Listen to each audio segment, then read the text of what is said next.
gym for another leg day. You guys seem to really enjoy my last one, so we're gonna jump into some commentary. I'm about to crush a Pop-Tart, and we'll get out there.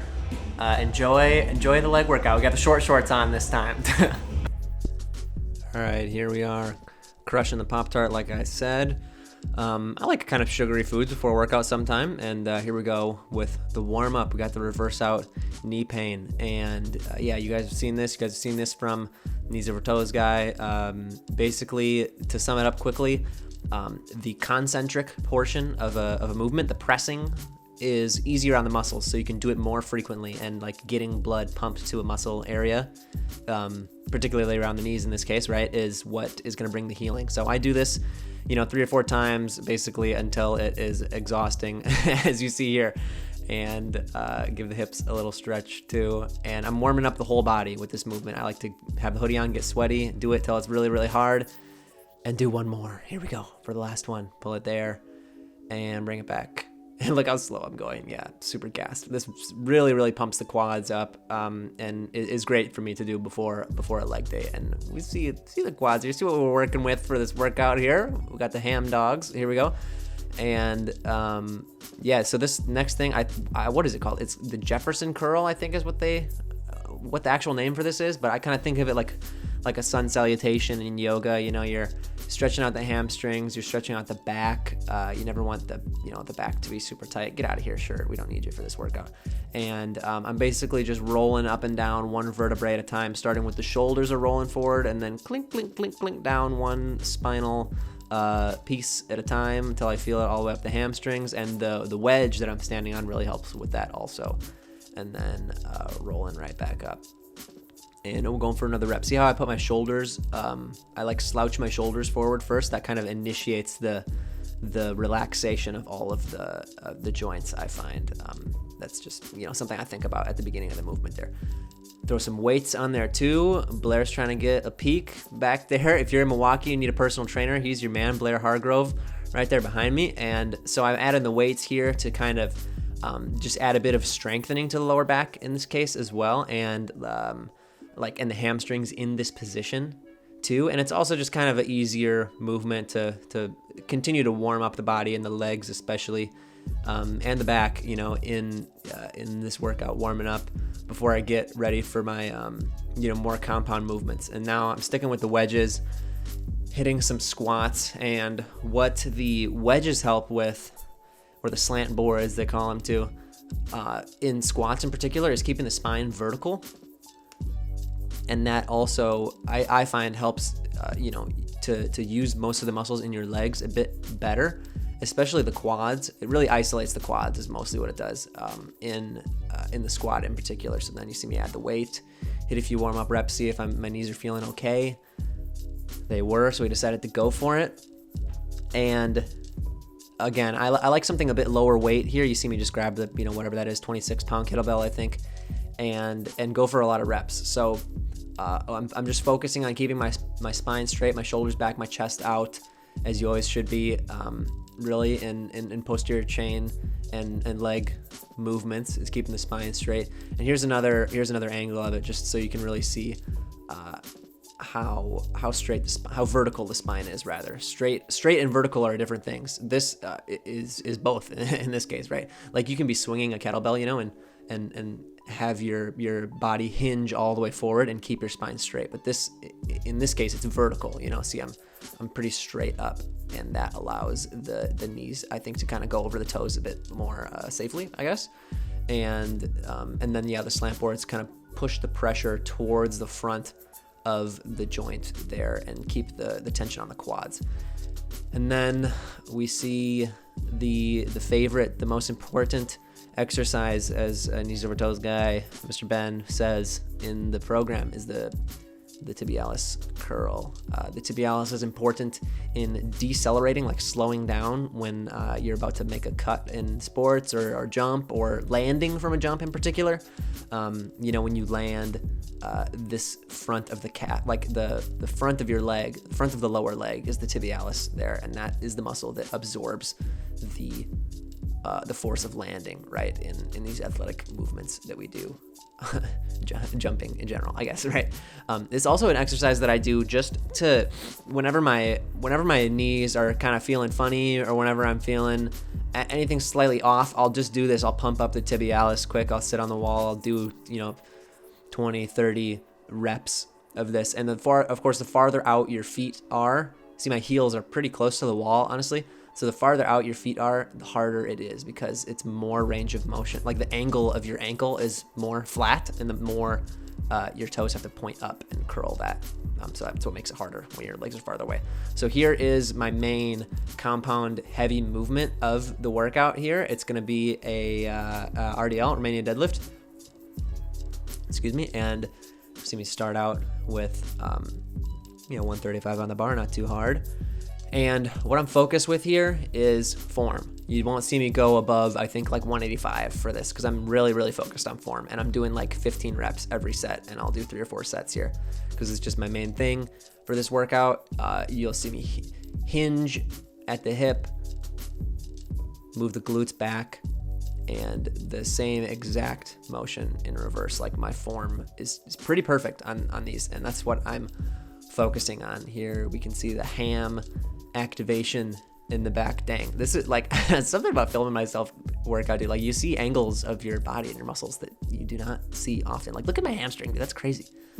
The 2 like stalks coming out of the back of my knee. Wow.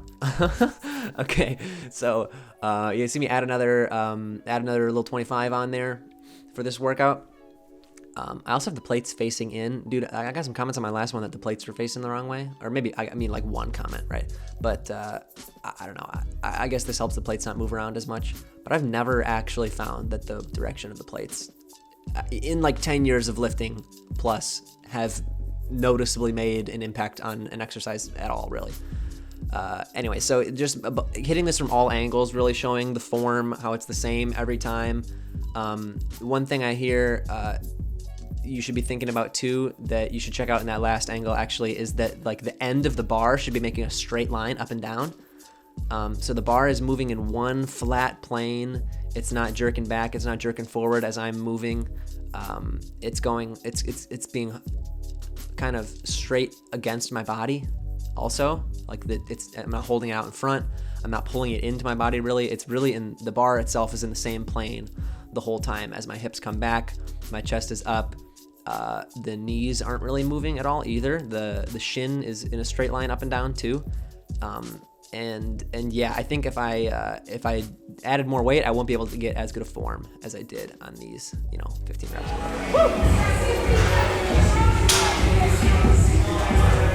How'd it feel? That was tough. Tough one? How many reps? 15. Perfect form though. The form was about to slip. That's why I had to stop. Get the nod from Mr. Brett Summers himself that the form was good.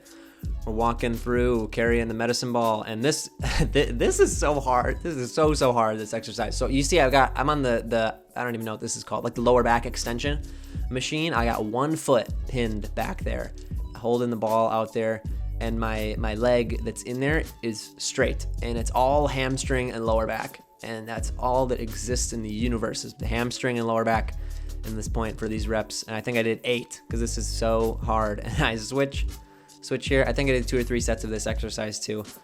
This is one that I've seen on Knees Over Toes guy, like Instagram page as well. I think he's also said though that this is one of those like advanced movement. He'll say like no human really needs to do, like, we don't really need to jump. No one needs to be able to jump off a ladder and bend their knees or whatever. And I think this exercise falls into that category. He's like, there's some basics you should cover, and then this is like one of those extra things. But I like to try it out.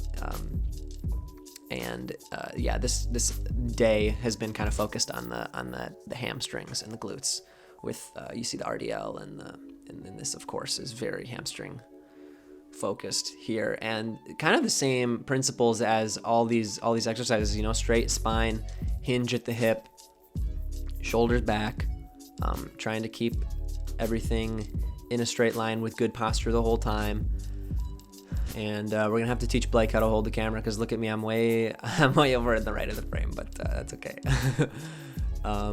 You can, yeah, dude, this is just really, really hard. This exercise, like even try it with body weight, dude. If you have this lower back extension thing at your gym, give it a try.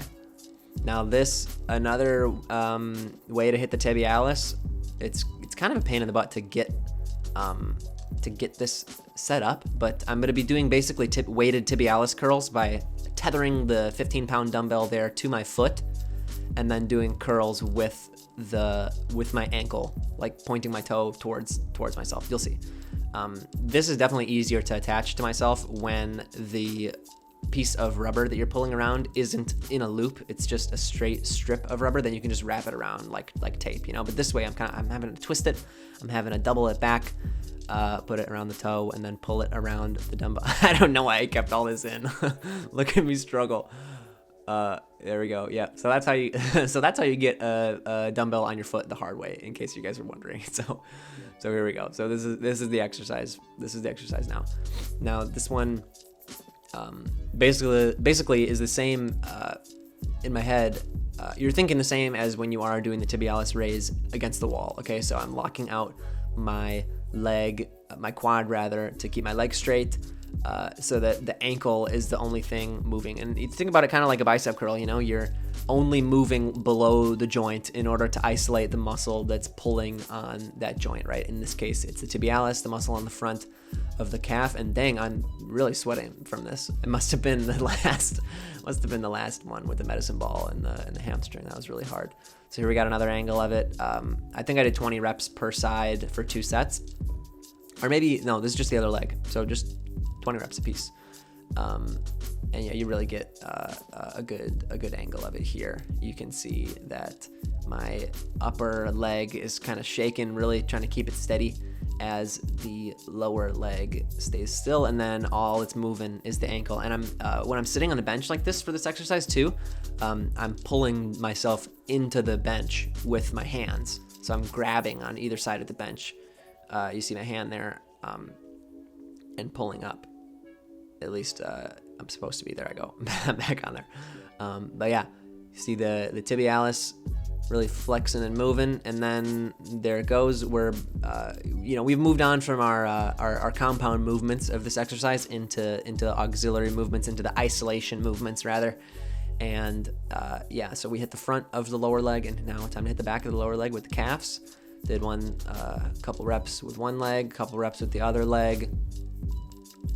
And I'm not really in any particular set and rep range at this point for any of these isolation movements. I'm kind of just, get a pump here, get a pump there, hit the calf, hit the tibialis, hit the double leg, and now we hit some stretches, and we'll kind of close it out. This is the couch stretch, they call it.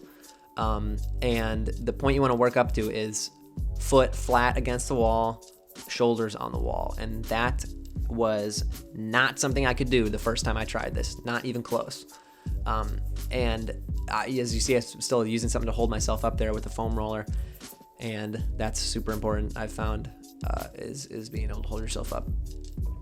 And I guess I didn't fast forward this clip either, so we're gonna get a real intimate time here in the stretch, dude. Stretching, you can really zen out, dude. That's when you got to just focus on the breath. You got to focus on the present moment, and, let your thoughts wash over you and get in a real meditative state. I made a whole video about, I wonder if this audience crosses over at all, but I'm pretty into, meditation and practices like that, like yoga and stuff. And I made a whole video about, just what meditation has done to my brain over the course of doing that in life that you should check out if you're into that at all. But here we go, switching legs. And I think I couldn't see it with the foam roller in front, but I am messing with the watch. I think setting a timer for 30 seconds or a minute per side maybe. And let's see, what else am I focused on here? So the leg that's being stretched, right, is the left leg, of course, and then the right leg here in this case, I'm trying to make it like a right angle, 90 degrees with the right leg. So not extending the foot too far out past the toe, and not leaving, and not bringing my right heel too far towards the wall, if that makes sense. So that I think allows the weight to be distributed in a way that really lets the groin stretch, or the hip flexor stretch on the side that is being stretched. That was a real roundabout way to say that, but yeah, there's a killer stretch. All right, now we see the just alternating hamstring stretch, you know. Yeah, this is another one that you might need to use support if you've never done this before. And you know, that's, if you got to do it, you got to do it. I'm able to touch the ground because I've been doing stuff like this for a long time. But yeah, just alternate back and forth. You know, hold it on one side for a second, hold it on the other side, switch sides. And yeah, dude, another killer stretch. Stretching is probably the most, throwing an L-sit in there. This is so hard. I wonder if I've gotten better at this since I filmed this. I've done this a bit more, but yeah, dude. Especially at the end of a workout, tough. But yeah, stretching and core, underrated. Definitely do that more if you're having knee issues. So thank you guys for watching. This is it. This is how I ended it, and we'll see you in the next one. All right, guys, that was another leg day using mostly knees over toes guy exercises. Very thankful for Ben and that program and everything it's brought to my knees and my knee health. As always, if you have any questions, leave them in the comments. DM me on Instagram. I respond to everything. And appreciate you guys for the support on my last workout commentary video. The most views I've ever gotten in a video in a week. So that's been pretty cool. If filming myself working out and me talking is what you guys want to see, that is easy to me. That is exciting for me to do. Yeah, like I said, let me know if you have any questions, and I'd be happy to make more workouts like this. Like the video, really helps out. If you made it this far, appreciate that. And I'll see you guys in the next one. Peace.